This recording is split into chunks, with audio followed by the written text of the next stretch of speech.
Just waiting for me peeps to show up first. Come on, you lovely people. I don't want you to miss it. If you're watching this as a video, I'll put a timestamp. You can skip me talk. I'm just waiting for people to show up first, so they don't miss it. Come on, you lovely people. Chop chop. Alright, we got 4 people. Let's give it a few more minutes, manji. Let the guys show up. Don't worry, you're not going to miss anything. I've got it from the beginning. Dun, dun, dun, dun, dun, dun, dun, dun.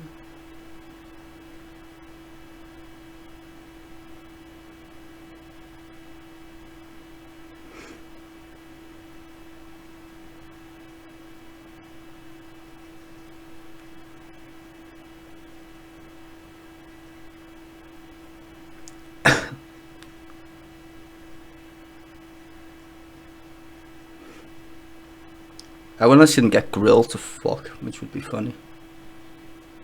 Andrew Neil doesn't fuck around, which is why I like him, really. Right,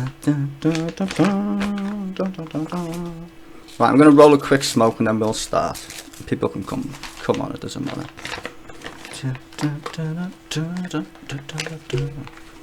Yes, it's not frozen, I am here. Yeah, but he knows how to do his job though, that's the thing. That's why I like Andrew Neil. He is right wing. He works for he's the head of Rupert Murdoch's paper. Yeah, he's the head of Rupert Murdoch's media empire. He sits on the board. In case anybody didn't know that, he's one of Rupert Murdoch's buddies. Okay, as soon as I've rolled this smoke, we'll get going as soon as possible. There's enough of you here now, there's like 10 of you. If you're late, then you can always rewind it anyway, I guess. I will put a timestamp on it, so you can skip me talking and stuff. Anyway, should we get going, people? I think we should. Now on BBC One, 2 men have been answering questions for the last few weeks, but they haven't faced Andrew Neil. Until now. In just 11 days' time, the Conservative Party leadership contest will have finished. The party will have a new leader, the country will have a new Prime Minister. It will be one of 2 men, Jeremy Hunt or Boris Johnson. Tonight, I'm joined by both.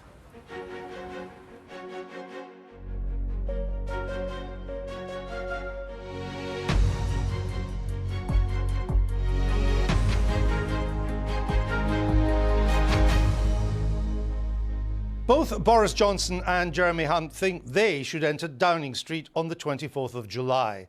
Whoever does win will replace Theresa May at a crucial moment and with a big job to do, to try to resolve Brexit and to unite the country.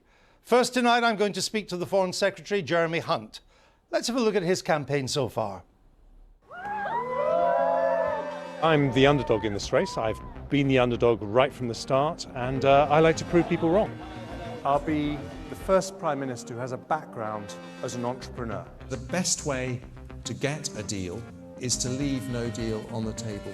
This is not a photo opportunity. I'll be the first Prime Minister we've ever had with a background as an entrepreneur. I'm not sure there's a huge difference between me and Boris, except that I think I'm more likely to be able to negotiate a deal. No Prime Minister is going to last any time at all if they don't deliver Brexit and deliver it very quickly. I'll be the first Prime Minister to have been an entrepreneur. We have started by saying that we're going to turn a coronation into a contest. Now we're going to turn a contest into an upset. Jeremy Hunt, like Theresa May, you voted to remain. Like Theresa May, you're a Tory technocrat. Like Theresa May, you voted for her Brexit deal 3 times. Why would the Tories want more of the same when it's hardly been a golden age for them? Because, Andrew, I am a totally different person and I have a totally different plan. And I did vote 3 times for Theresa May's deal, and I'll tell you exactly why.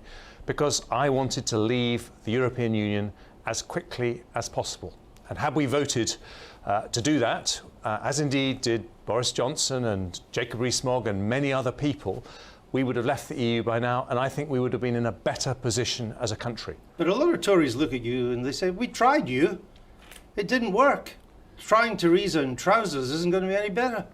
Well, I am certainly not that. And I am the person who argued in the Cabinet very strongly for a different approach to these negotiations.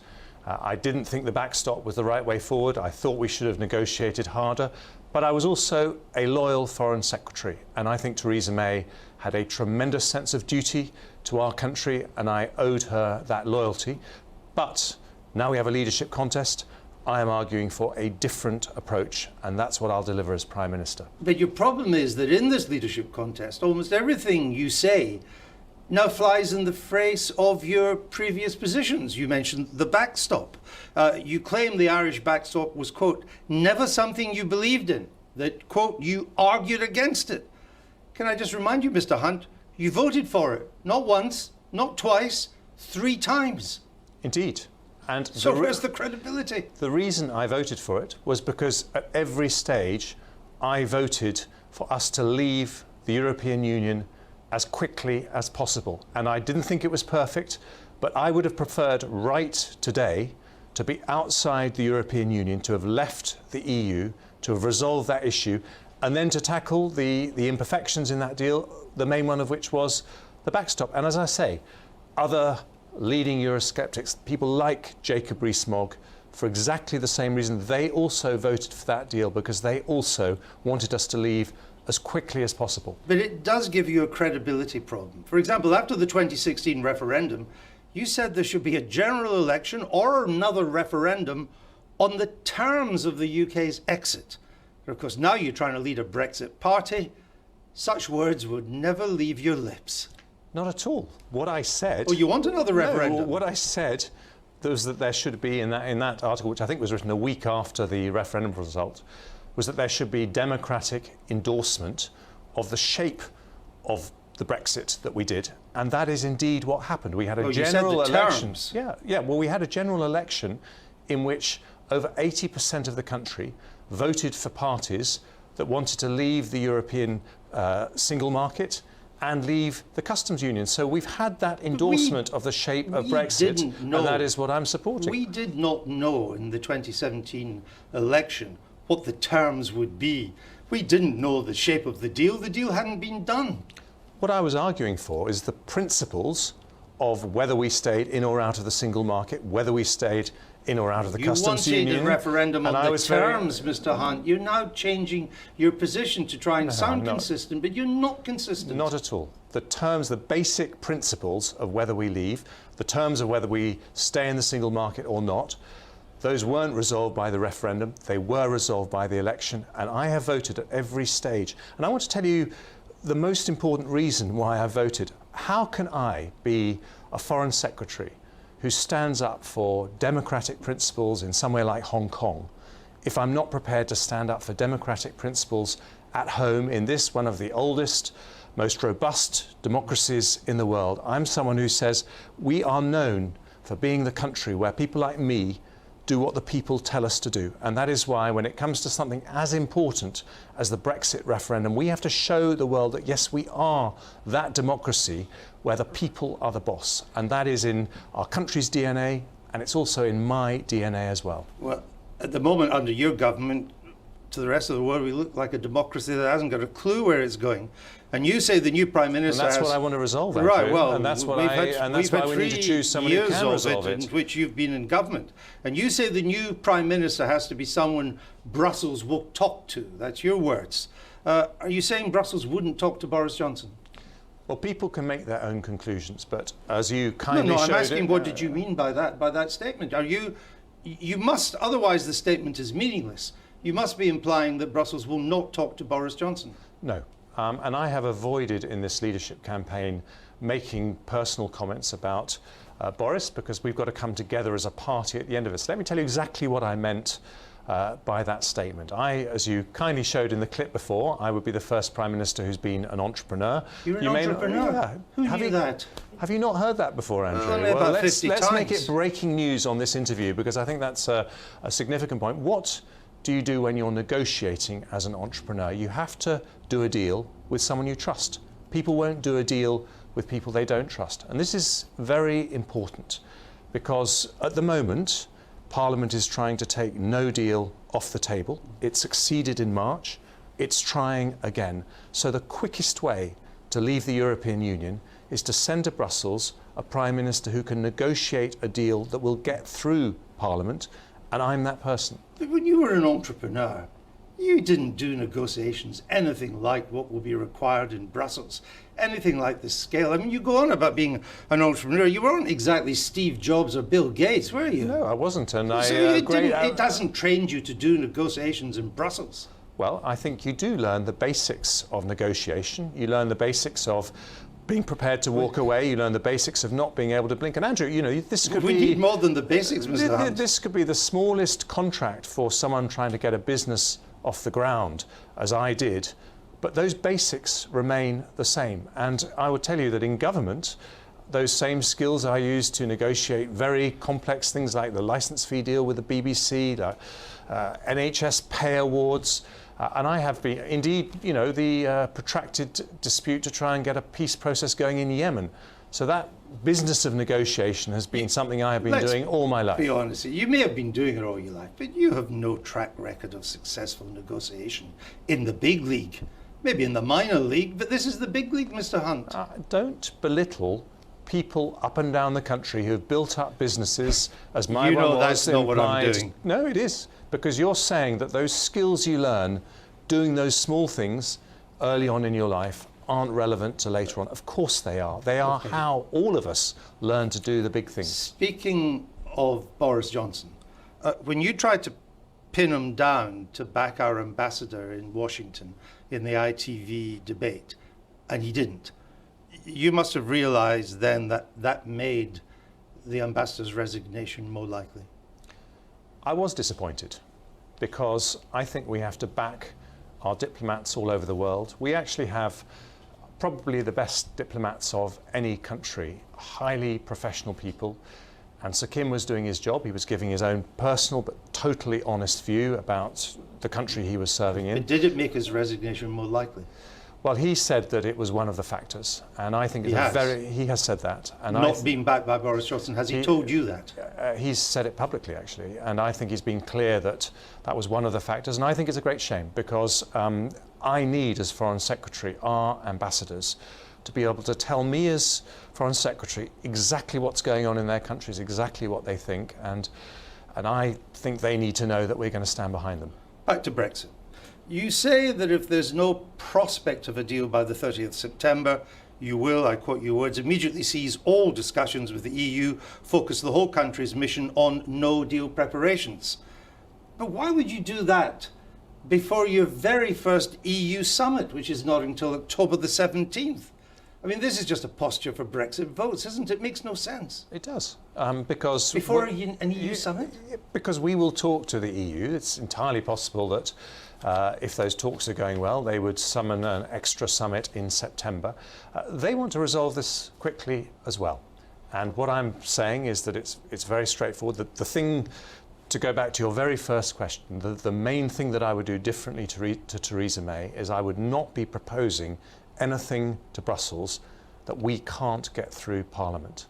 And so my negotiating team would have the DUP, the ERG, the Brexit purists in our party, Scottish and Welsh Conservatives, because we must think about the Union as well.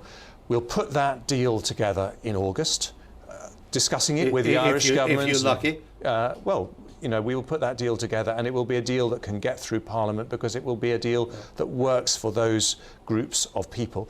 Then in September we will have proper formal discussions with the EU, and I think we'll know pretty quickly if there's a deal to be done. But if there isn't, we're not going to hang around. So you would walk away before your first summit? No, it's not walking away. I'm well, just saying to them... You could decide there's no point, and you've not even had a summit with the EU. Well, we'll have... I thought you said you'd learned a lot about negotiation. Yes, and we will be talking to EU leaders. I'll be talking to them over in August and September. You don't need an EU summit to talk to EU leaders, so we'll have those discussions. I know you want people to take you seriously on leaving with no deal, particularly the kind of Tory electorate you have to appeal to. But only in February you said failing to secure a ratified withdrawal agreement would be deeply damaging politically as well as economically, and you are now prepared to take us down a deeply damaging route. I have never hidden from the risks of no deal. But we are a democracy, as I said to you, and I've always said, and this is something I've said ever since we made that referendum decision, if the only way to leave the EU was without a deal, we should do that, and we could make a success of it. But the way that we'll make a success of it is being honest about the risks to business, about the risks to our union. Just think what Nicola Sturgeon would do, the risks in Northern Ireland. And the way you deal with those problems is not by pretending they don't exist, but by facing them head on. And that is what I would do as Prime Minister. That's why I've announced a package I understand, and to we'll come on to businesses. that in a minute, but you told us only a year ago that the only person rejoicing at a no-deal Brexit would be Vladimir Putin. And that's the route you now prepare. I am. And indeed, So you're that right. Mr. Putin can rejoice, make the Kremlin happy. Well, Vladimir Putin wants anything that causes disruption. And you're going to what I provide was it. saying, and what I was saying in that interview is that we have to be very careful. I was saying to the Europeans actually in that interview, because I was in Holland when I gave that interview, be very careful. If you think that no deal is going to be a smooth process, it risks fracturing the friendship. You called it a huge geostrategic mistake that we would regret for generations. And that, Why would you want to go down this road if that's what you really think? I don't want to go down but you that might route, be but forced I'm to, and willing you're to. prepared to. I'm prepared to, and I'm prepared to because we are a democracy, and in the end, leadership, being the Prime Minister of our country, is about making choices. And the number one choice I make, Andrew, is that we are a democracy. We do what the people tell us, and if we take those risks, we will make them work. But my argument in that interview to European countries is that this is not something that you in Europe should take lightly either, because the strength of Europe has been that partnership between the UK and Europe, and that's why we should avoid this if we can. How can you make something work that you believe we will regret for generations? I said that the Europeans would regret. No, you said we would regret it too. We, as in it was the whole in of July you were talking Yeah. about the Europeans. It was in August you were talking about us. You said, and it was to ITV News, you said it would be a huge strategic mistake. We would regret it for generations. I mean, I guess my point is, Mr. Hunt, if that's what you really think, and that is what you really think, why don't you leave it to somebody else to deliver this? Somebody who really believes in it, when you clearly don't believe in it. You clearly think it's the wrong way to go. No. And let me answer that question very directly.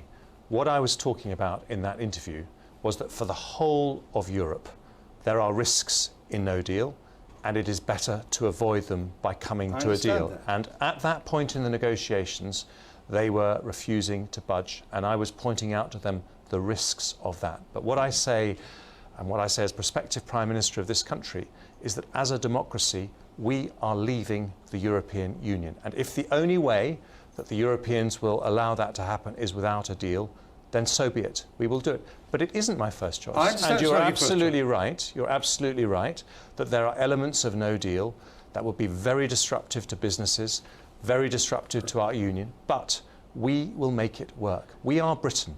We are a country that has had much bigger challenges than that in our past. If I think about the D-Day celebrations, all that stuff, we have those challenges. I've heard all the rhetoric, Mr. Hunt. No, this is not rhetoric. This is not rhetoric. Facts. The facts here are that if we want to avoid those potentially difficult consequences in a no-deal situation, choose a Prime Minister who can negotiate a deal. That also happens to be the lowest risk way of leaving the European Union. Let's look at the deal that you would want to do. Do you intend to replace the May Agreement or to change the May Agreement?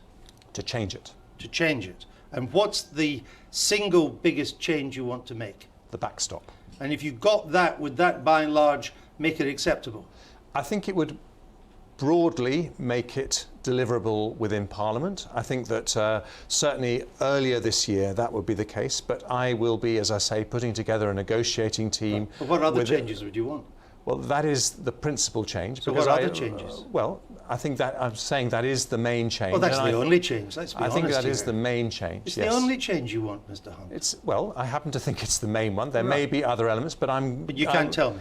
Well, what I've said to you, Andrew, if you remember from the earlier answer, is that I will put together a negotiating team which has that coalition to get the deal through Parliament. I will listen, and I will be clear that we will not propose anything that we cannot get through Parliament. You claim that Chancellor Merkel has told you she's prepared to look at changes to the withdrawal agreement.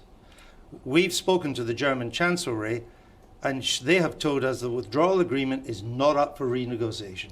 What I said was that Chancellor Merkel had said to me that if a new British Prime Minister came forward with a different plan for the Northern Irish border, of course they would look at the package.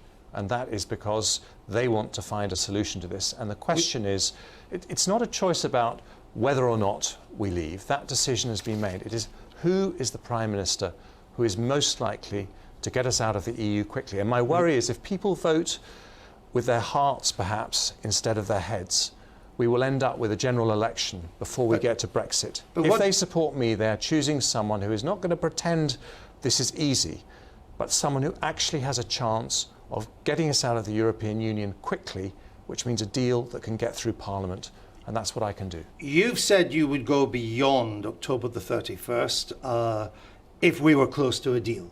And many people may think that's the grown-up approach. Why would you walk away if you could see in days or weeks a deal could be done if you just needed a bit more time?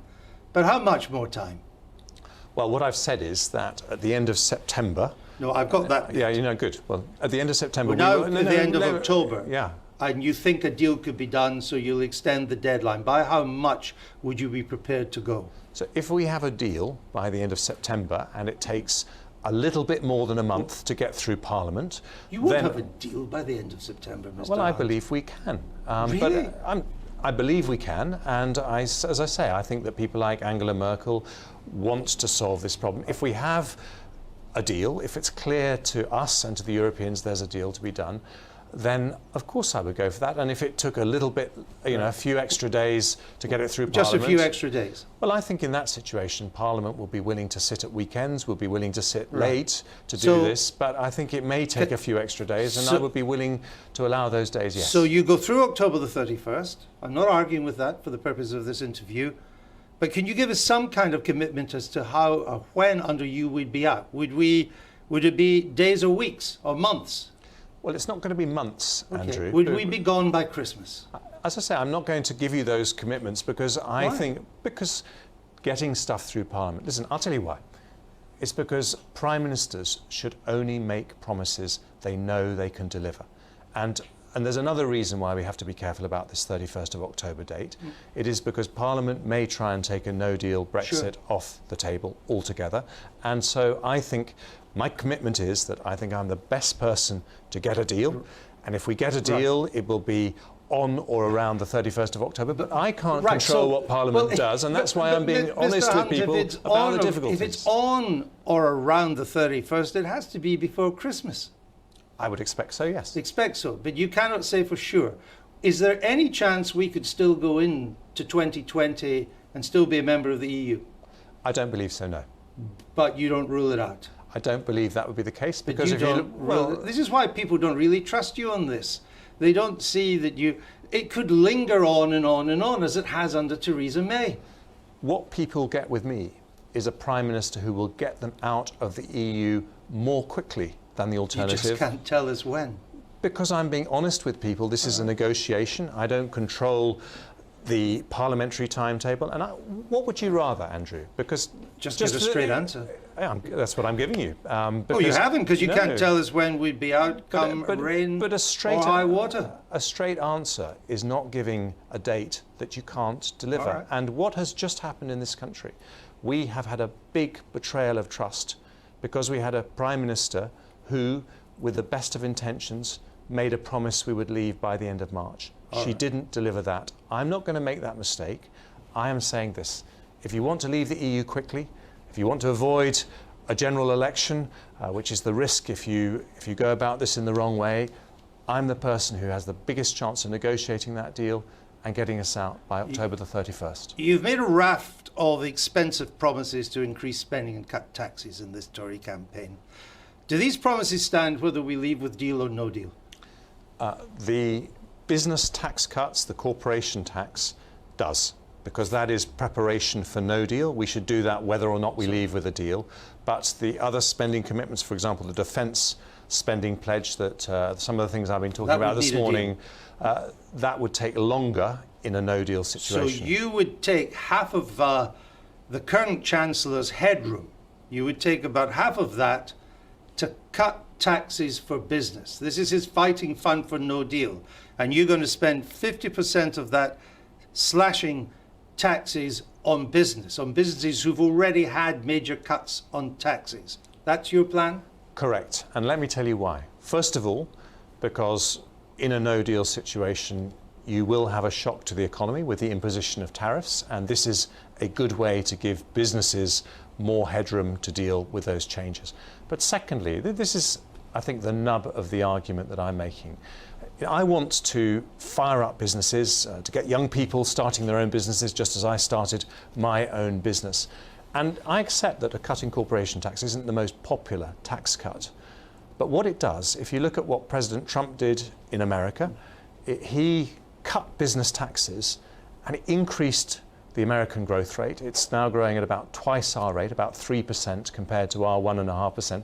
If we did that in this country, we would have an extra £20 billion to spend on precious public services and further tax cuts. And that is the heart of our success as a country, will be to fire up the economy. Mr. Trump's corporation tax cuts was only a small part of an overall fiscal package, which has increased the deficit by $2 trillion in America and has given them a deficit of 5% of GDP. The corporation tax cuts were small in that huge stimulus. Is that your plan in Britain, to get a bigger and bigger deficit as in America? Well, our context, of course, is different, but it's different in two ways. First of all, my corporation tax cuts are much more radical than anything President Trump did. To bring those corporation tax rates down to 12.5%, one of the very lowest in the world, as low as the levels in Ireland. And incidentally, when Ireland did those cuts, they had a GDP per head that was lower than ours. Now it's nearly 50% higher. You can't link the two. That's absurd that the two are the same. It may have played a part. The fact is, Mr. Hunt, we've had a bigger cut in corporation tax on business under your government in the past 10 years. It hasn't turbocharged the economy. We've had the slowest recovery in history. Where was the turbocharge? 1,000 jobs created every single day that we've been in office. An economy that was facing... Let me answer the question, Andrew. We faced the worst financial recession since the Second World War. We've turned around the economy. That is why, by the way, I was able to secure the biggest ever funding increase in history for the NHS. Well, I mean, I want the NHS to be brilliant, but I could only do that because we turned around the economy. Can you tell me one major business that's told you that UK corporation tax is the biggest problem facing them? Well, businesses welcome business tax cuts. Well, they always do that. Can you tell me any business that has said to you, you really need to cut corporation tax? I'm not doing this because businesses have asked me. I'm doing this because it's going to grow our economy and put us in a strong shape to deal with a no-deal Brexit. It hasn't so far. Can you tell me any businesses asking you to do this? Businesses say that if you give businesses tax... Well, hang on, Andrew, if you don't mind letting me answer the question. Just give me a name. Yes, I'm telling you that businesses ask for business tax cuts. My business tax cuts package includes corporation tax, increases in the capital allowances that will boost our productivity, taking 90% of high street businesses out of business rates. Some of these are more popular, some of them are not particularly top of people's lists. Take them together and you get what you were talking about with President Trump. You get a package of tax cuts that will turbocharge our economy. Well, you keep on saying turbocharge, which is a meaningless phrase. It didn't do it in America. It hasn't done it in Britain. But here's the real issue. Andrew, get your facts right. It did do it in America. No, America but what has I'm got a saying very high growth rate. What I'm saying to you is that that was only a part of a much bigger package. But let us move on. So is my corporation tax part of a bigger package? Well, actually, it isn't. You're only going to spend $13 billion in no-deal tax cuts. That's all on corporation tax. But you were just criticising me, saying that was too much. Let me ask you this. This is the biggest package of business tax cuts that we've had in living memory. It's a big thing to do. Mr. Hunt, if there is no deal, the people that will really need help will not be businesses, though they need help too. It'll be those on low incomes. Because if the pound plummets, food prices are going to go up, fuel prices are going to go up, those on low incomes will start to struggle. And yet you are going to spend $13 billion on a business tax cut and nothing for them. What do people on low incomes need? They need jobs. What is my package for a no-deal Brexit? It is corporation tax cuts so that businesses carry on employing people. It's £6 billion for our farmers and our fishing community so that they don't have to lay people off in a hurry. They can change their business models. This is support for businesses so that they can carry on supporting individuals and families. So you've got your $13 billion for business. You've got $6 billion for farmers and fishing, which is 2% of our economy. What are you going to do for the other 98% of the economy under no deal?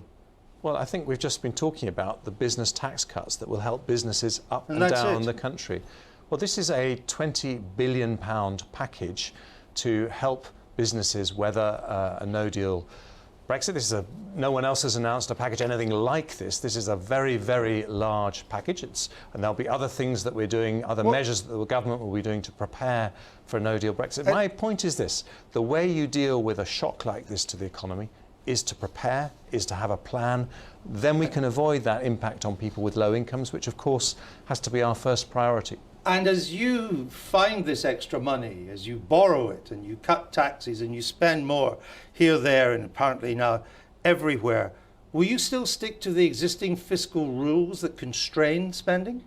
Well, what I've announced in terms of my tax cuts and spending plans sit within Philip Hammond's fiscal rule. They sit within the headroom that we have. I've been very clear that things that I think we need to do to walk tall in the world, like support our Royal Navy, invest in our defence, they would take longer to do in a no-deal situation. So they couldn't be done at the moment within the fiscal rules? Not if we had a no-deal situation. Taking people out of national insurance can't be done within the existing rules? Not if we had a no-deal Brexit. It would take longer to do, correct. A lot more money for social care couldn't be done within the fiscal rules? It would take longer to deliver those promises in a no-deal situation, correct. Let me turn to health. You were the longest-serving health secretary. You said, I walked around hospitals, the NHS, where I've known they need more money, and I hadn't been able to give it to them. Why did you tolerate this underfunding for so long? I didn't. I spent my time as health secretary. Look, let me be clear about the NHS. I have 3 kids that were born on the NHS. My father was looked after till the end by brilliant NHS care. But we have a big problem of capacity with the ageing population. So after I'd been in the job for 2 years, I secured an extra £8 billion a year ahead of the 2015 general election.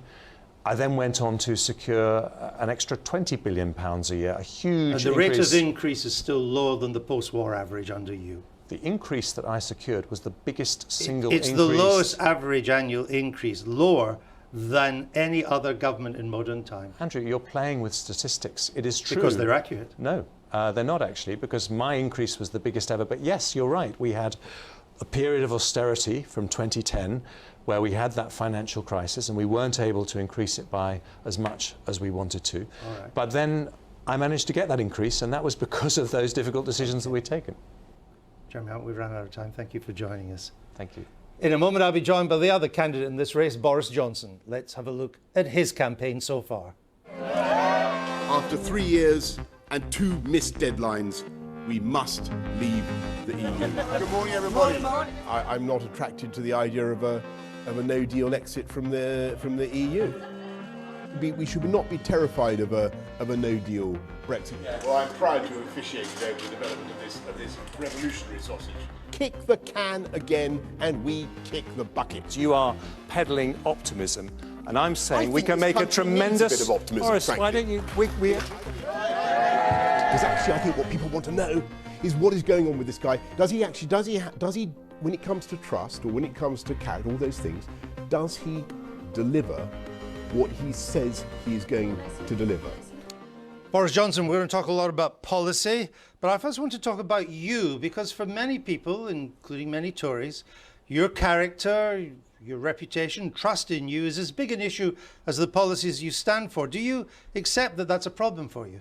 No, I don't at all. I think what people want to see is what my plans are to come out of the EU on October the 31st, get that deal done, take us beyond Brexit, and unite the country. And I've got a lot of things that I think will be fantastic Conservative policies. I think they want to hear about that. They want to hear about what we can do to fight crime. And I think they'll be interested to know what the last time I was asked to fight crime here in this city, what we did in getting it down by, I think, about 20% overall, the murder rate down by about 50%.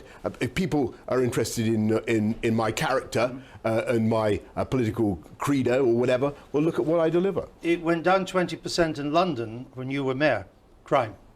Crime went down roughly 20% when I was mayor, How much yes. did it go down in the same time in the rest of the country? Well, you know, I think that, 26%. well, look at the murder rate in London. That fell the rest of the country too. And it was... So you were behind the rest of the country? No, the murder rate in London, I don't believe the murder rate in the rest of the country went down by 50%. Did it? Overall, crime went down faster in the rest of the country, and the murder rate was roughly similar as it fell. Yeah. So you didn't outpace the country. I don't think so. You were part of a national trend. If you look at what we did in London, we had a murder rate when I came in running at about 160 a year, something like that. We got it down over look at the graph. We got it down over 4 or 5 years to fewer than 100 murders in a city the size of 8.5, 9 million. That was a remarkable achievement. And that was because we had some very robust policing and we backed the police to go out and do their job. And the particular problem we had was with knife crime and gang crime, and we backed the police to do stop and search in a way that was systematic, that was and that's become your policy. Humane, but also drove down that particular form of violence. My point is simply that compared to the rest of the country, it was nothing very special. But let us move on and see whether... I think the people of London appreciated it and they noticed it. Everybody appreciates when crime falls. But did we get the measure of... No, by the way. No.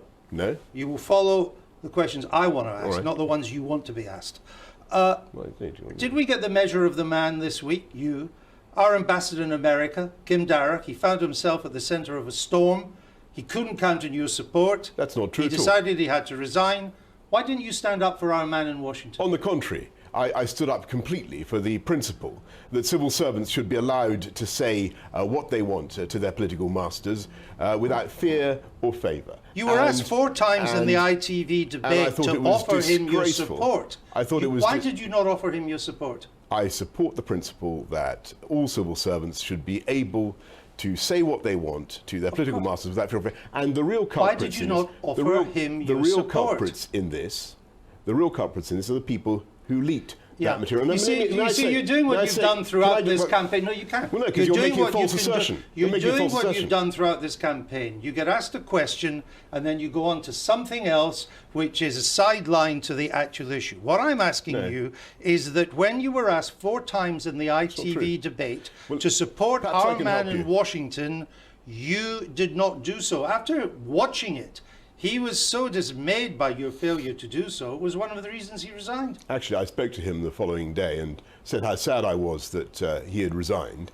and he pointed out that he didn't watch it. So you might need to check your facts, Andrew, before you make that... He didn't say to you that what you had said... He told me that he had not watched the show. So, I'm told that he watched it with his wife. Well, I've just spoken. In the I residence. spoke to him 2 days ago, and he said he had not watched it. Did he say that you played any part in his resignation? Well, my view is that it was very sad that he resigned, and what he said was that somebody had relayed to him what I had said. And did it play a factor in his resignation? He said that what somebody had relayed to him had certainly been a factor. So what your lack of support for him was a factor in his resignation? I think that unfortunately what I said on that TV debate was misrepresented to Kim, and the Foreign Secretary has told us on this programme that it was a factor. I don't think that it was right, if I may say so.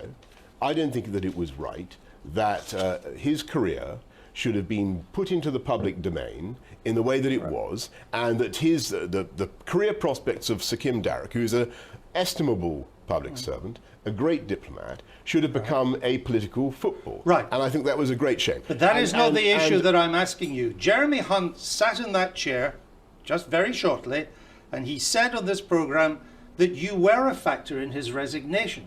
Kim Darroch is saying that. Do you accept that? Well, as I say, I think that I did everything I could to show that I deplore the leaking of confidential briefings. We know that. That's not my question, This is a question that you must direct to others. My question is, No, it's to you because it's your responsibility. Do you accept that your failure to support him tipped him into resignation? No, the no, I Foreign don't. Secretary is saying that. I don't accept that. No. Mr. Darroch is saying well, no, that. I don't accept that because I You think don't? that no. I thought you just had. I think that if people which want to, again to turn this into a political football, that's most unfortunate. It is very, very important But that you we. used it as a political football against Jeremy Hunt. You started to ask him in the ITV debate, well, how long will you back him? Will it be after Christmas? Will it be January? Yeah, Will it be I'm February? sorry. You This is used it absurd. as a way This is to absurd. avoid This is absurd.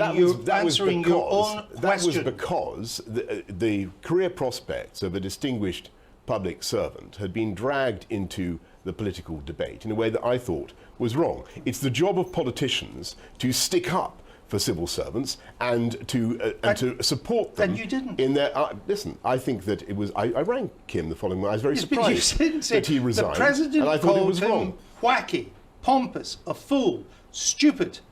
You didn't have a word of criticism of the president. Well, I'm on record as saying plenty of critical things of the president Not in the on past. this. And I mean, and people think that- worry, and I think- no, will come you on. be as craven if you were Prime Minister? I've been, towards the United States of America, craven. Towards Come on. anybody who's powerful in the world. Don't be ridiculous, if I may say so.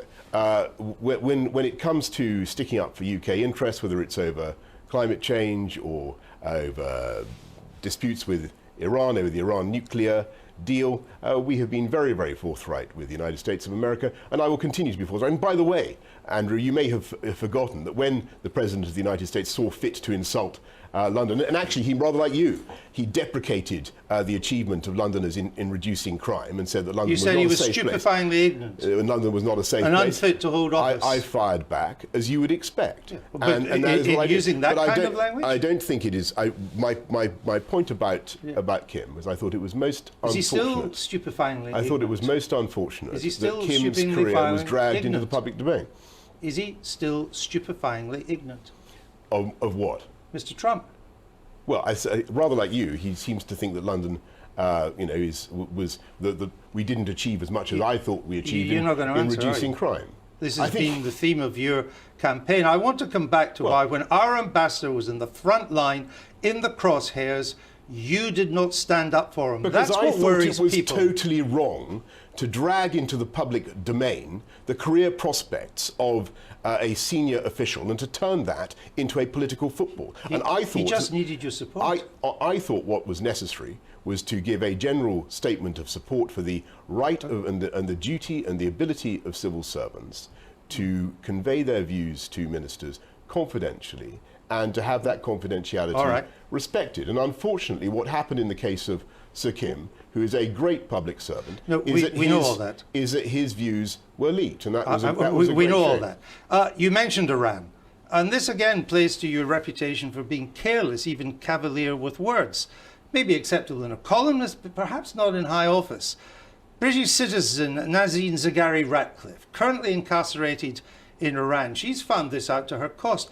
Can you explain to us why, as Foreign Secretary, did you say she was teaching journalism in Iran? I've already made clear that that was a mistake. Why did you but say it? I already made clear that that was a mistake. We and know I've it was a repeated- mistake. And Why I've did you say repeated many it? times that she was on holiday. And if I may say, the responsibility for incarcerating Nazanin and others Is with Iran. whom Well, nobody's lies with arguing Iran. about that, though. It's the one that you go off on all the time to try avoid answering the question.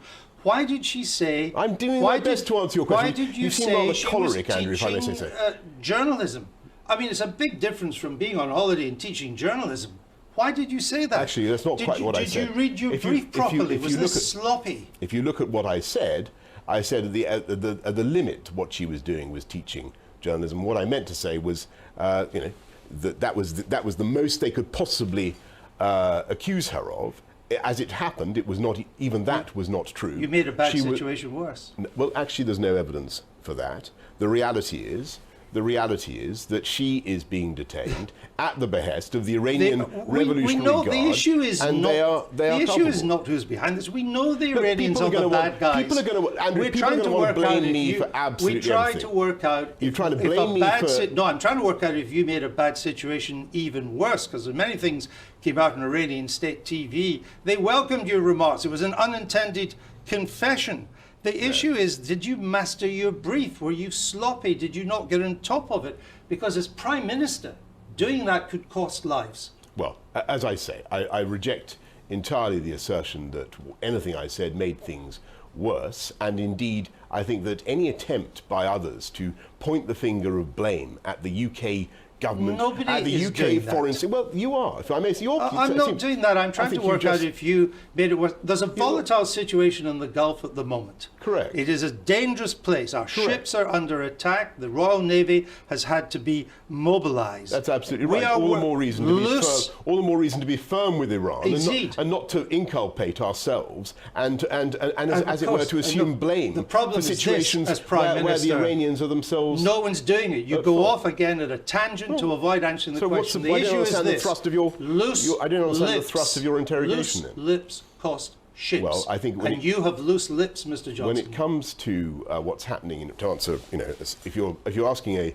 serious question about what's happening in the Persian Gulf, clearly we need to make sure that UK shipping, British shipping, oil supplies can be properly. I was asking about your ability to handle. You talked about something costing ships. I was talking about your ability to handle the crisis. You said that. So let's see if we can get on to Brexit, because this is the area the British people do need to trust you.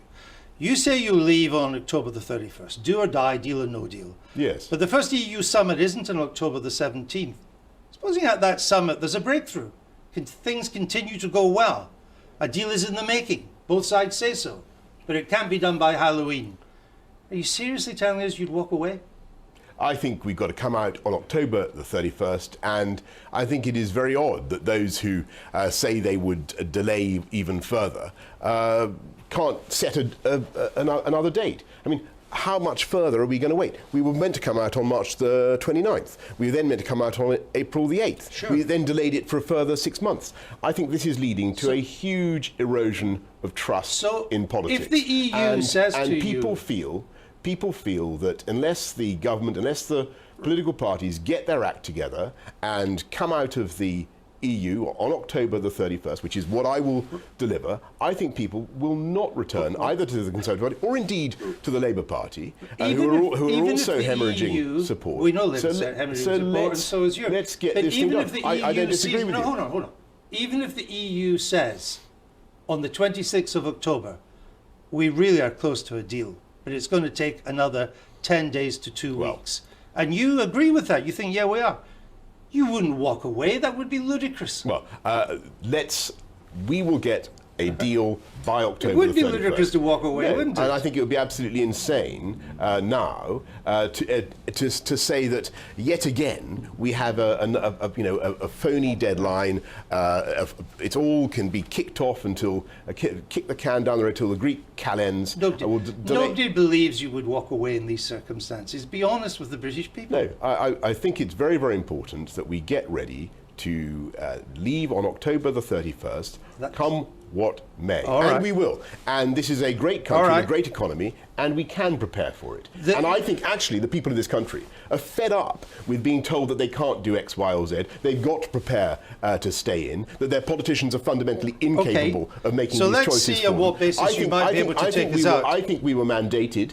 We were mandated as a parliament to come out of the EU. We voted overwhelmingly to trigger all this, Article 50. Mr. Johnson, well, you may know it. No, people in the country don't know. Look, and it's high time. This we got on bluster with may it. get you through the hustings. It doesn't work with me. I'm Right. trying to pin you you seem down very, very on some facts. Andrew, if I may say so. You've said the May deal is dead, defunct. But if the EU agreed to a crucial change in the Irish backstop, kind of change you want, you would back it. That would be enough, wouldn't it? Well, they've said that they're not going to do that. No, but if they did, it would be enough. But everybody says that they're not going to do that. Listen, what we need to do is very, very simple. But you want to change. Shall I tell you what we're going to do? No, I'd like you to. No, I'd like you to answer my question. What we're going to do? I want you to tell me what you would do if the EU agreed to a suitable change to the Irish backstop. Well, what they need to do to the Irish backstop, as I've said repeatedly in this election process, is they need to take the 175 pages of the Irish backstop and they need basically to remit it, to remove it, to delete it, and to put the solution to all the issues of frictionless trade across the Irish border and indeed elsewhere, and resolve them in the context of the FTA, the Free Trade Agreement, that we will do after we have But come there's a out problem on with that. October the 31st. There's a problem with that, That because is the way forward. the European Union doesn't see the backstop as part of the future negotiations. It sees the backstop as a fallback for these should these negotiations fail. It wants the backstop in place. Andrew, should they fail? It's a precondition for you to negotiate, and they won't change their mind on that. No. Well, that's, if I may say so, more of the defeatism and negativity that we've had over the last 3 years. It's just an accurate reading of the view in Brussels. No, it isn't. It's entirely wrong. Because what's happened over the last 3 years is that the EU has been presented with a UK partner that is basically determined to stay in the customs union and in the single market. And that's effectively what the backstop constrains us to do. If you look at what the backstop does, it presents the Prime Minister of the UK, presents the government of the UK with an unacceptable choice. I understand that. Well, I don't think people do. Do you I'm trying to get across to you is that the EU will not agree to make the backstop in the negotiations. It's a precondition for the negotiations. What has changed now? What has changed now is that there is a different approach to the negotiations, a new optimism about what we can do, a new spirit of determination to come properly out of the EU and to get a fantastic deal. And we do that by remitting the solutions to frictionless trade across the Irish border, Northern Irish border, and indeed all other borders, to the work that needs to be done to do a free trade agreement. That is the way to do it. And I'm telling you, and time will tell, that the EU will not agree to doing it that way, but we shall see. You're quite confident that Parliament won't rule out no deal, aren't you? Well, Andrew, Parliament has had several opportunities just recently so you are confident to say that they don't want a no-deal Brexit, and they have not taken that option. So if I'm increasingly optimistic that my colleagues in Parliament, all of us, will be able to work together to get something done and get it across the line. Yeah. So if you are so confident, why don't you rule out suspending Parliament? The old prorogue question. No deal. Yeah. Why don't you rule that out? Well, because I don't want to do it. I know that, but why don't you rule it out? Because I don't think it is sensible at this. I don't want a no-deal Brexit either. No, I understand that too. But if you're in that understand position, why I'm not ruling it out. Yeah, well, why? Because you've argued, the Brexit side has said, that Brexit will revive our parliamentary democracy. But you might suspend parliamentary democracy to force through Brexit. It's a bizarre position. I don't want to do that. But you won't.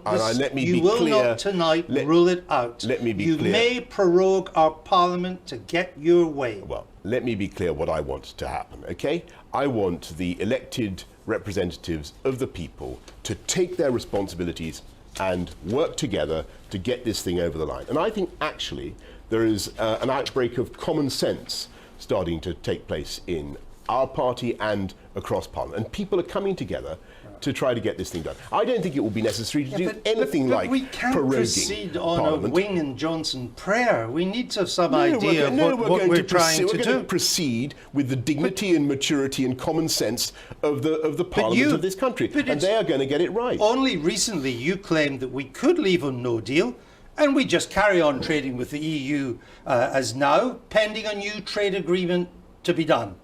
You now know that's not true, don't you? Well, it depends what sort of terms you strike with the EU. It might be possible, and I accept that this has to be done by mutual agreement, but it might be possible, for instance, as we come out, to agree under GATT 24 paragraph 5b that both sides agree to a standstill, a protraction of their existing zero tariff, zero quota arrangements until such time as we do a free trade deal. And that would be one way forward. And I think that would be very attractive. What about, and of course it would be up to our friends and partners to decide whether they wanted to go along with that. How would you handle, you talk about Article 5b in GATT 24. Article 24, get the detail right. Get the detail right, Andrew. It's Article 24, paragraph 5b. And how would you handle paragraph 5c?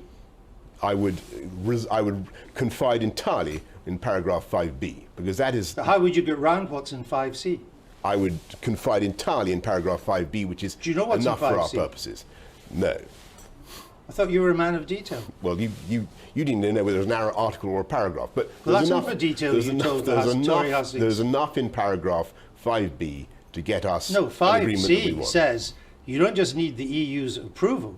You need to agree with the EU the shape of a future Yes. trade agreement and a timetable to getting towards it. Now, can I just point out... But why should that? Can I ask you? Okay, I'll tell you why. Again, why I'll this tell you why. defeatism? Well, Why I'll tell this you- negativity? I'll tell you why the EU wouldn't agree. Well, you've asked and I'll tell you, and you can respond. Why can't we rely on the common Because- sense and goodwill of because both parties to get this done? You would want the EU to agree to the status quo for perhaps up to 10 years, but you would have walked away from the May Agreement. You would have wouldn't take withdrawn it. the 39 Why billion. do you say 10 years? You would have, because that's what Article 5B allows. you don't may have have to to read go. it again. You don't have to would go have 10 years. but it's up to 10 years. You would have refused the Irish backstop. You would have ended free movement. You would have left the court of the European Court. Why on earth would the EU agree to the status quo in these conditions? Because it's manifestly fantasy. no, because it's manifestly in the interests of both sides, Andrew. And after all, the EU has a very substantial net balance of trade with us. They have a considerable surplus in goods alone of I think about £65 billion, and they will want to continue to see those I'm not goods surprised you're smiling, because you know it's mission impossible. Flowing. Well, I don't. Can I just? I just do think that sort of BBC-generated gloom and negativity has helped to condition the mindset of. Well, seriously, Andrew. Yeah, okay. I think it's people in this country. Let's get back to some of the facts. People in this country feel they've been told for 3 years that they are incapable of leaving the EU, and their politicians simply can't do it. but people- My message to the people of this country is that we can do it, we were mandated to do it, and then there are all sorts of ways in which we need to unite the country. I understand. Bringing down crime, as I did in London, whatever you may say No, we've about it, already started putting that. in fantastic You transport can't infrastructure, filibuster by repeating Mr. investing Johnson. in broadband. You are here, there are you wonderful are here things to be we can do. scrutinised, and let's come on to your economic policies. Go on. Chancellor Hammond has created a fiscal headroom of around 25 billion in the event of no deal. You do understand that that 25 billion is not in a trunk in the Treasury, don't you? Listen, there is an opportunity now. If you're talking about our spending plans, But do you understand it's not in the Treasury? You'd have to borrow that. there is an opportunity now. The deficit has been greatly reduced, as you know. Right. But would you stick to the existing fiscal rules? And we would continue to bear down on on national debt, and we will be setting out in a budget and a spending review exactly what we will be doing on the fiscal rules Would you and everything continue else. with the current government's fiscal rules, We will which be constrain borrowing and What I spending? can tell you is that we will continue to reduce this country's debt, and we will be setting That's out our what? plans. We will be setting out our plans. What is the current debt? The overall government borrowing, it's about 80% of GDP or thereabouts. It's 83%, but it's Anyway. 1.8 trillion. Sure. Okay. Now, one of the existing rules we would is that you continue keep to reduce our national which debt. you but, accept, but there is which also, you would there is accept also the would headroom. limit how much there you is borrow. also the headroom now to take some of that cash and invest it in things that I think really matter to people, such as levelling up spending on education Right. around this country, such as investing in policing. And I've talked earlier No, about and you policing. want to And spend quite a lot, and we should, 20, 30 billion, depending well, on how actually, you do it. It's But actually it's would- nothing like that would sum, you but stick- we don't even reach the But headroom. in We don't doing even this, reach the would you headroom. stick to the second fiscal rule? We will be setting out our spending plans Would you and stick to our the second- budgetary plans in the course You of know the what the budget second fiscal and rule the is. spending review.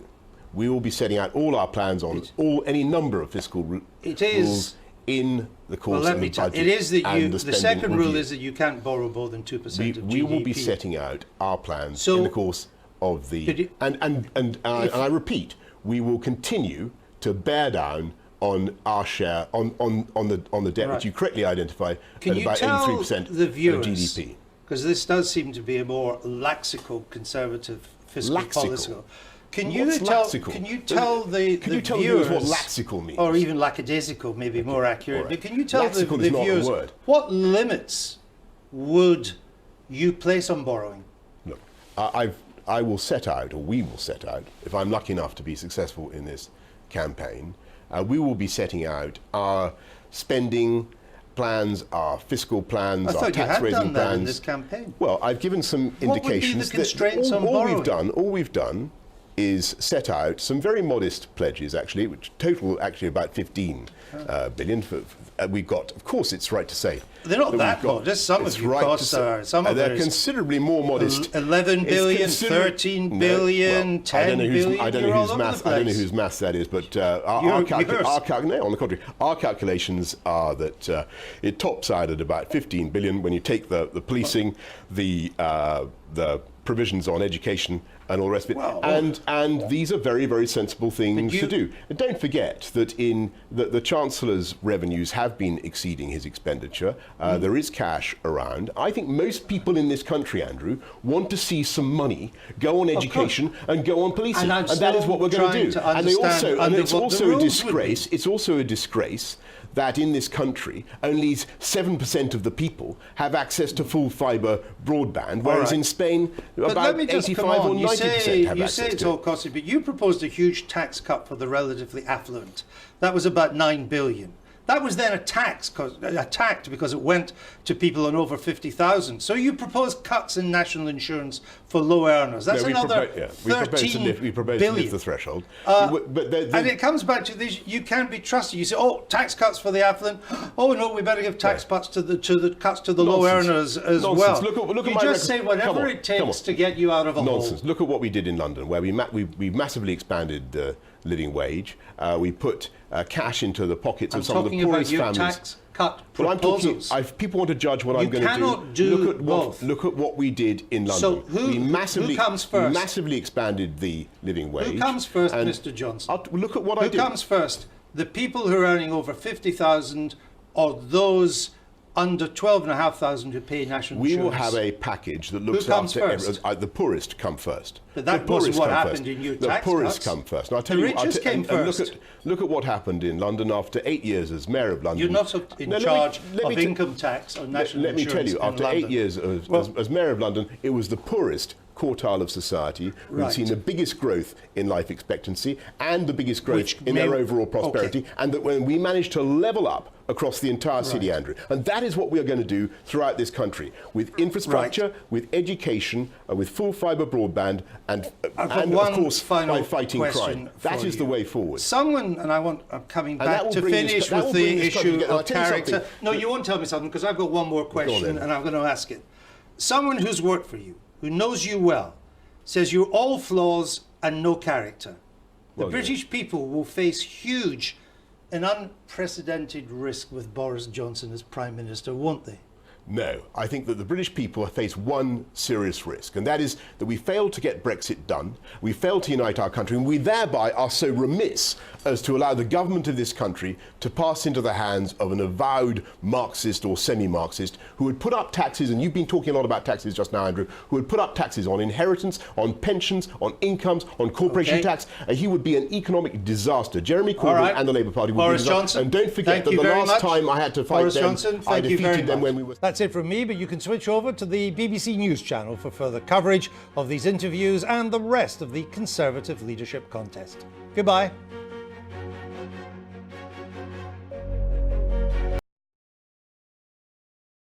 It's funny the way they just cut him off at the end. They were like, no, shut up, bye. Andrew Neil's a boss. Okay, let me just make one thing clear, right? Andrew Neil is a Tory. But God, I love it when he goes full ham, like, and he just doesn't care. No, no, no, Boris. No, no, no. That's so awesome. That made me laugh. Like, you wouldn't get that with Jeremy Cunt, because he's so boring, isn't he? Jeremy, boring fucking cunt. Like, I don't like Boris Johnson. I don't like Jeremy Hunt as Tories. But fucking hell, Question Time would be fucking interesting. Not Question Time, PM's Question Time, I mean. PMQs would be so interesting if he was the Prime Minister. So yeah, I'm all for Boris Johnson as being PM. Just for the fucking memes, the shits and giggles. It would be fucking hilarious. So please, vote for Boris Johnson, Tory faithful. Give me something interesting to stream. Rather than fucking Theresa fucking May at the dispatch box. And fucking Jeremy fucking boring ass. I live in a fucking allotment, Corbyn. And I'm to the left, so you can imagine how I feel at this point. Yeah, mad, I guess. I just don't like Jeremy Hunt. He's just so boring. He's like Theresa May in a pair of fucking trousers, the stupid fucker. At least Boris would give us something interesting. He might prorogue Parliament. Ooh. whatever. He says he wants to get us out of the EU by the 31st. Can't see that happen without a general election of some kind. If he manages it, then I think the Tory party are back in business. If they don't, welcome to the Brexit party in politics, I guess, because that's definitely going to happen. I think, anyway. So it all depends on whether he's got the balls enough to take us out. I guess we'll find out before October, which will be nuts. Mad one, innit? It's mad. But I definitely would prefer Boris Johnson than Jeremy Cunt. I just don't like that guy. I'm an entrepreneur. Fuck off, fucking twat. He's like the richest guy in Parliament, and he bangs on about shit. You know what the funny thing was before? He said, "Oh yeah, I'm responsible for negotiating the TV license." What's been in the news lately? The fact that the fucking BBC ripped off the over 75s. That's just a negotiation then, wasn't it? Oh, just pass the book. The BBC will deal with it. Yeah, that's fine. Just like he dealt with the NHS and the fucking student nurses. Yeah, that was great. They wouldn't sack him. Do you know why they wouldn't sack him? Because they were sacking everybody else. Jeremy Hunt only managed to survive the NHS culling, or the cabinet culling, because they were sacking everybody else. Dominic Green, or whoever. Fucking Priti Patel. I think there's been more resignations in under this government than like ever before, in terms of like who's being sacked. If this was in the 90s, it'd be fucking crazy. I've never seen so many people get sacked for the most weirdest shit in government. So it's quite funny. Yeah, it's a bit mad. But anyway, cheers to the fact that it's nutty. Priti Patel would be my hate fuck. If you could hate fuck a politician, it would be Priti Patel. I hate that bitch so much. Some people say, what's that with the bird's name? He was the DUP MP person to name, that the fake scouser. God. Esther McVeigh. Some people love to hate fuck Esther McVeigh. It's just quite mad. Yeah, anyway. So, there's no more streams for today, I don't think. No, there isn't. So that was your last one. Someone said there was a hustings on today, which is a bit weird. Was the hustings on at the same time today?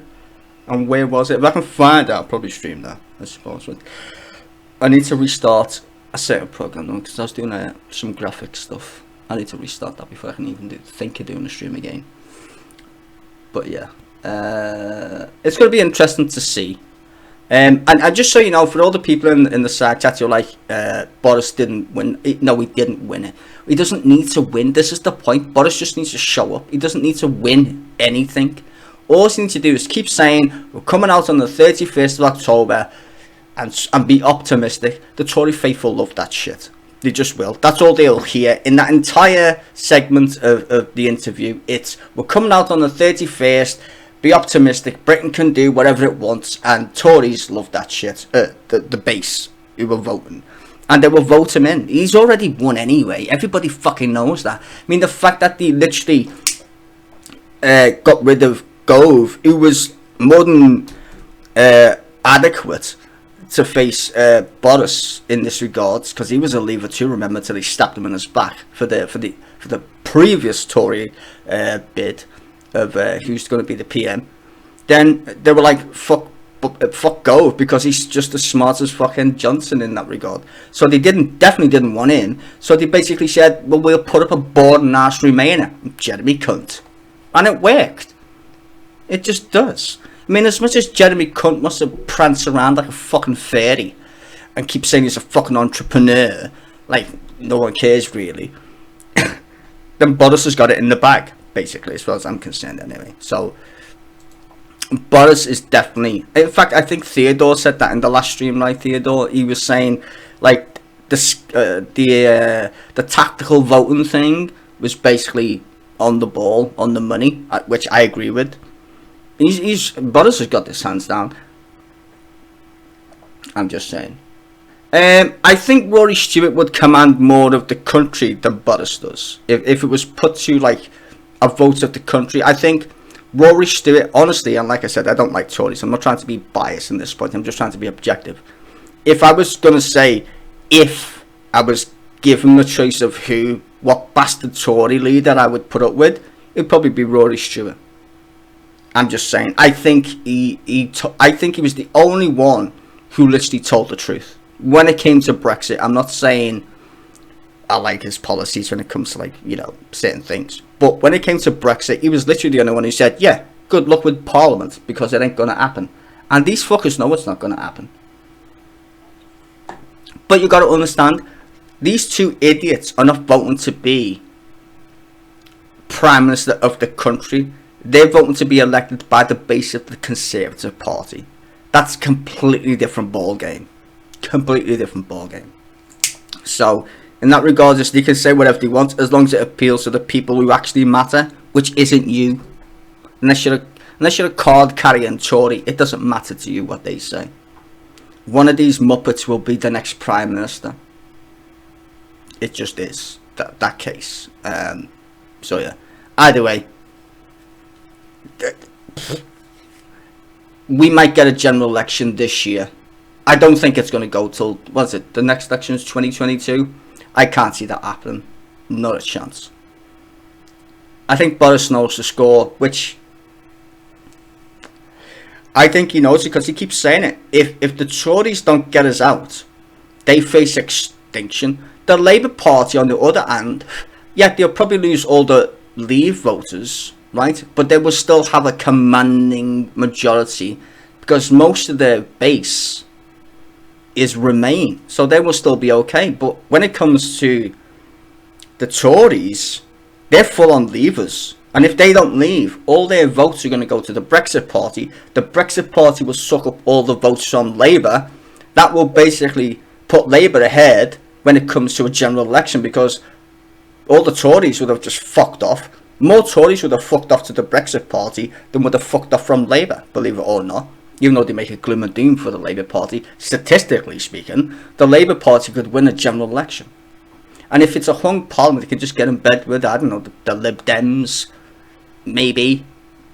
If they go with the Remain ticket, you know. And I'm guessing if there was a vote of no confidence, the SNP were more than happy to vote against the government because they just fucking hate the English anyway, or the whole leaving idea. And if the Labour Party's position themselves to Remain at this point in a general election, then yeah, they could form a government with the SNP. Not a government, but come to an arrangement based on votes, shall we say. The same thing that the DUP did with the Conservatives.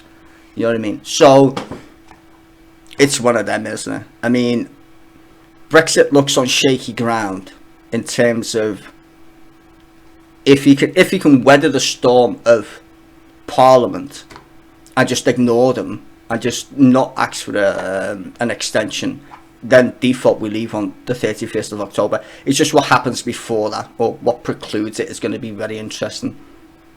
Basically, if he gets elected in 2 weeks, which is, I'm guessing that's going to be the case, right? Then it's going to get chattery and stuff, and I bet you in 2.5 weeks you're going to be hearing about a vote of no confidence. At least that's going to become more prominent, because that's the only way to stop Brexit, is a vote of no confidence. There is no technical way to stop Brexit, filibustering wise. I mean, you can't use the statute book now. It just doesn't work. Just won't. All the government has to do is not put anything before the House of Parliament. Basically, don't do anything. Just sit on your hands for a couple of months till October. You see, when a government proposes something, the other MPs can amend these things, right? Which is basically like second reading. So they can amend it, and then they vote on it, which is how the Oliver Letwin amendment got through with Yvette Cooper. So basically what they did is, when the government put forward a position, they hijacked it, which is the business of the House, right? Which is government. It's normally done by the government. But, as was noted by Oliver Letwin, Parliament's always had the right to take bills of the House and make them their own because it's a part of how Parliament works. But no one's done it for a very long time, so it was seen as a bit backhanded, so to speak. But in the case of, if they were to try that again, all the government needs to do is just not put forward any legislation, basically. Which is, it's kind of like proroguing government in a slightly sly way, but still, it would have the same effect. And I think Theodore and me were discussing earlier in another stream is that all the government, or let's say Boris is PM, all he needs to do is go, fine, we'll just call a general election for after this date. The government still has to sit, right? But then, when the 31st of October passes, we've already left. So the general election won't be about anything, because we would have already left then. So, it's quite sneaky. The government's got a lot of things up its hand. Or, you can just do the whole, you know, royal prerogative shit and say, I don't care. He just goes to see the Queen, says, I got permission from the Queen, and we're leaving. And Parliament can't do shit. It's the same law that gives us the ability to go to war. The Prime Minister has the ability, royal prerogative, to go and see the Queen and say, we're going to war with X. And the Queen says, fine. Signs a little thing and a bit of paper and says, go on, fuck off then. Go and do what you want. And they can. That's basically it. Parliament is sovereign, but you need to understand sovereignty in the sense of what we think it is doesn't mean shit, because the Queen has the last say. The Queen's still the head of state, whether you like the Queen or not. She's still the boss. And these fuckers still need to go to the Queen and ask permission to open Parliament. Behest of the Crown. Just so you know. So for other people who are like, well, the Queen doesn't do anything, yeah, she's actually very powerful. In certain circumstances, she doesn't get involved in politics in that regard. But when it comes to opening Parliament, you need to ask the Queen's permission. She never says no, so that's a bit stupid. But it's still required in the law for you to go to ask the Queen. The Prime Minister every week goes and sees the Queen as a matter of protocol. It's just a fact. The Queen signs off on the heads of state of the Commonwealth, by the way, just so you know. In regards to, are they feasible? She gets a bit of paper and a little fucking red thing that says, is it okay if he's the Prime Minister of Australia? And she's like, yeah, whatever. She never says no, but she could. That would be weird if she did, but she can't say no. The Queen can actually dissolve Parliament as well, in case you didn't know that. She can say, you're all sacked. I'm not opening Parliament, you're all sacked. Not that she would, but she can. Anywho, back to Brexit. So it's going to be a weird one, isn't it, in the next couple of months, I reckon, guys. It's going to be a weird one. But I do want Boris more than Jeremy Cunt. Yeah. The whole SNP argument's bullshit. And here's why. In order to get independence, again, the Scottish Government needs to ask Parliament, can they have permission to hold a referendum? All Parliament needs to do is say no. That's it. Just say no. You're not getting it. We will give it to you, maybe, in a couple of years. But you're not getting it now. We're busy doing the whole Brexit thing. They can't go mental and go, we're just going to hold a referendum anyway. That's not how the law works. So, I'm just saying, you know, sadly. I'm just saying. Oh yes, I do have a Discord, by the way. But I think when I set up my new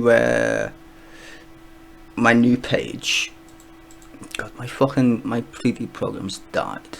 Which is sad day for me.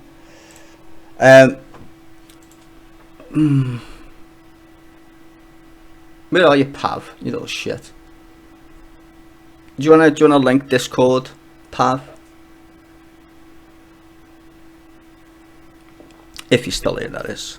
We do have a Discord if you want to jump in and have a chat after the stream as well. I haven't given it out in ages actually, but I might make a new one anyway for when I do the web page. Oh yeah, by the way, you can't join probably. Anyway, oh god, I can't even. Whatever, doesn't matter. Let me just minimize this and then I can show you that, because that's focusing on something else. Oh, I can't see my own screen. Fuck. Hold on a second. I just need to delete. Well, not delete. I just need to close something. My graphics program died on its ass. Yeah, I'm gonna put it in now. Hold on. It's just I was trying to render. Well, I did render something, but apparently it doesn't work. Let's see if I can find it over here. I've got more screens that I can handle.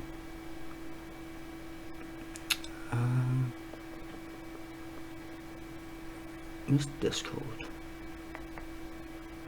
Oh, there you are. Good. Hold on a second. I'll give the link to the Discord if you want to jump on. Just let me load it up first and I'll give you the link. Well, I'm gonna be setting up the page. Probably. Well, I'll look into it tomorrow, i.e. making the page and stuff. But in terms of the stream, I'm not gonna do it until there's enough people who can fund the bandwidth, because basically the server's not a problem, it's the bandwidth. Because if I've got fuck tons of people watching the streams, it costs me more in bandwidth basically. So that's a bit of an issue. Basically, the more people that watch it, the more expensive it gets. See, I don't need to worry about that when I'm on YouTube, because YouTube pay for their own bandwidth, whereas I would be paying for it, or you guys would be in that sense. Okay. I'm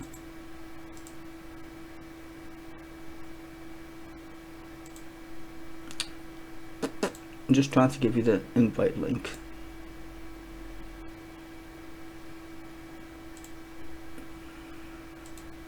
Okay, if you do have a Discord, you can use that. And that's a Discord link. We've got fuck tons of users in there anyway. There's only a few people who speak though. Pav's in there, Jed, me, there's WG. But yeah, there's a few people in there who chill. But that's the Discord for this channel. But I will be making a new one if we do the web page, just so you know. And it will only be for the Patreon's Discord. So don't expect to get in there if we do the web page unless you actually contribute to Patreon. Just warning you, it's not free, or it won't be free, I should say. It will be just for the Patreon subs only, or Patreon contributors or whatever. If you donate though, you will get it, I guess, because it's the donation. You don't have to be a patron, but if you do donate, you can get access to Patreon. But this, on the other hand, is free. It's just for people who just like to chill and talk shit about politics or play games. As you can see, there's a few gaming rooms there. If you do play other games, though, let me know, and I'll pop one in for you guys to fuck around in.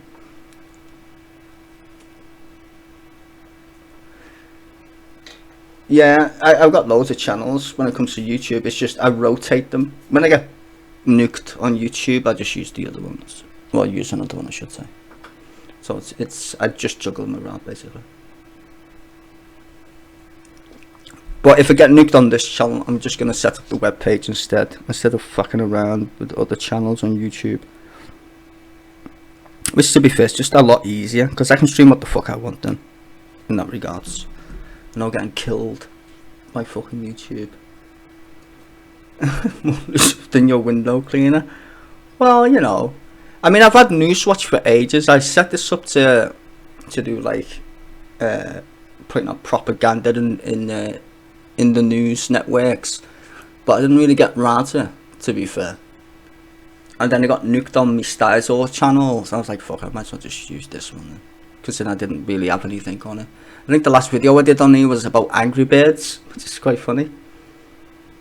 But that wasn't a live stream, that was just an upload I did about Angry Birds being used by NSA, which I found quite hilarious. Facebook, Google, and all these people spying on you and all that shit. Using apps on your phone. Your GPS doesn't get turned off when your phone does, etc.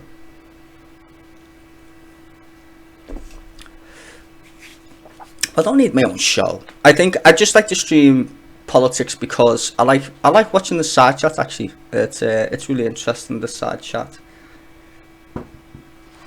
You know, if you guys make it interesting. I wouldn't stream if I was just uploading videos. It'd be boring because I like the side chat. I like to just engage with the peeps and see what they're saying. I don't mind if you're on the left or the right. The only thing I don't like is caps lock racists and bigots. But you can swear, you can have your point of view. That's cool, you know, freedom of speech and all that shit. But within reason, if you know what I mean. But you can be on the left, you can be on the right. You're entitled to that position. I think that's a bit weird if it was just a left-wing channel, considering I, you know, propagate politics and propaganda from the censorists, which is quite funny. But see, I stream it because I like to understand the propaganda. In terms of these shows, I'm not left or right on them. I just like to watch them to see what waffle they come up with next, because most of it's bullshit, to be fair. And I think the people who get hooked on these shows and go, "Oh, the BBC is biased," it's like, yeah, you're not as high up as some of us are, because we recognise it as bullshit anyway. Well, horses for courses, I guess. But you guys are always welcome in the room. Like I said, as long as you don't abuse caps lock, which I hate, and as long as you're not a bigot or a robot or whatever, and then you're free to voice your opinion and debate it and argue about it, so on and so forth, because that's how we roll. Well, that's how I roll anyway. Anyway, I'm going to shut up now, and if you do have a Discord, you're more than happy to join it for now. It is free, like I said, but if we do a web page, it won't be. Basically, only patrons will get it, or donators, because they would pay for the stream, so first dibs and all that shit. And if you do want to donate or hit the Patreon, the links are always below the videos in the description. Use Streamlabs for donation, Streamlabs even, for donations, and use Patreon for recurring £1, $1, whatever the fuck it is. I think there's a choice between $1, which is every little helps, and God mode, which is $3. That's it. Which is basically about it. £1 versus £2 or some shit. Because Patreon take a few cents out of it. I try to keep as cheap as possible, if you know what I mean. I don't want you to get fucking robbed or anything. It's only a stream. Anyway, I will see you guys later on. Maybe if Newsnight's interesting, I don't know. And if not, then what day is today? Friday. I will see you on Sunday for, I think, the Andrew Marr show. And all that good stuff. And by the way, if we do a webpage, I'll be able to stream other shit other than politics, like documentaries and shit like that, without getting twanked by fucking YouTube. So that's kind of the bonus content. I will be streaming other shit, etc. No videos though of like movies and stuff. Nothing illegal of that sort. But everything else is up for fair game. But yeah, anyway, I will stop waffling. I need to do some more 3D modelling. And I will catch you guys probably Sunday. Yeah. But anyway, if you got any questions or anything like that, the community tab's open now. I'm going to open it after this stream, and you can post whatever the fuck you want, because we've got over 1,000 subscribers now. So that in total would be 7,000 subscribers over 3 channels. And that's you guys, by the way. I know some of you have migrated over channels and stuff, but altogether we've got about 7,000 subscribers, give or take 1,000, something like that. I don't know. Anyway, it's all good. Have a good weekend, everybody, and I will probably see you Sunday. Ta-da.